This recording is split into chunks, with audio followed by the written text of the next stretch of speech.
अस्सलाम वालेकुम। कैसे हैं आप सब? उम्मीद है कि सब ठीक ठाक होंगे और माशाल्लाह से अब सर्दियां थोड़ी बहुत स्टार्ट हो रही हैं। तो मैंने आपके साथ फ़िश की रेसिपी शेयर की थी और उसको आपने वॉश नहीं किया तो उसको वॉच कर लें, उसको देख लें। उसके साथ एक साइड पे मैंने चटनी की रेसिपी दी थी। चटनी की रेसिपी सिर्फ ये फ़िश के लिए नहीं है, तमाम बारबेक्यू वगैरह आइटम्स में, कबाब के साथ या ताहरी के साथ और चीज़ों के साथ, पुलाव के साथ भी वो रेसिपी, ये चटनी बनाई जा सकती है और खाई जा सकती है। बहुत मज़ेदार सी रेसिपी है। तो आप चटनी का लुक देख लें और इस रेसिपी को स्टार्ट करते हैं। ये बहुत मिनटों में तैयार हो जाती है और बहुत मज़े की है। तो आप लोग भी एक बार इसको चटनी को बना सकते हैं। सबसे पहले यहाँ पे मैंने पुदीना और हरा धनिया एक एक कप ले लिया है और इसको मैंने क्या नाम है, अभी वॉश नहीं किया, बाद में इसको वॉश करूँगी डालते वक्त। यहाँ पे मैंने इमली का पल्प लिया है 3 से 4 टेबल स्पून। अगर खट्टी टाइप की और मिर्चों वाली चाहिए तो इतना आप ले लें, वरना कम भी कर सकते हैं। ज़ीरा है 1 टीस्पून। एक साबुत मिर्च लिया, आप इसकी जगह कुटी मिर्च का भी इस्तेमाल कर सकते हैं और चाहें तो आप इसको स्किप भी कर सकते हैं, मगर मुझे थोड़ी चटपटी और खट्टी मीठी चाहिए होती है तो इसलिए मैं ये इस्तेमाल करी हूँ। साथ में नमक है 1 टेबल स्पून। हाफ़ टमाटर है मीडियम साइज़ का, 2 से 3 लहसुन के जवे हैं और 3 से 4 हरी मिर्चें हैं।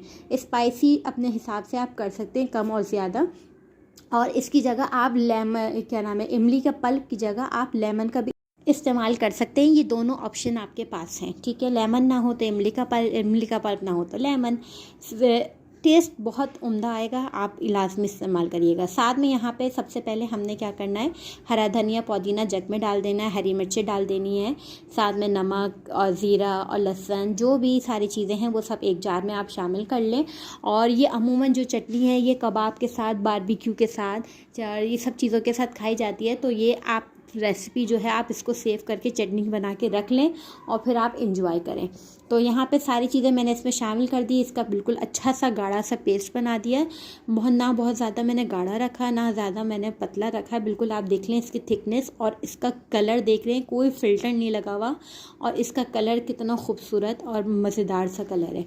तो अमूमन मैं ये चटनी है ना अपने घर में बना के रखती हूँ कि कुछ ना भी हो, सिंपल आलू भी बन रहे हो ना तो ये चटनी हो तो खाने का मज़ा ही आ जाता है।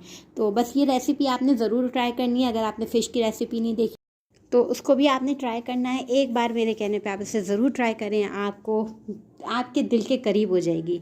ठीक है, इंशाल्लाह नई रेसिपी के साथ आऊँगी। अपना बहुत सा ख्याल रखिएगा, दुआओं में याद रखिएगा। खुदा हाफिज़।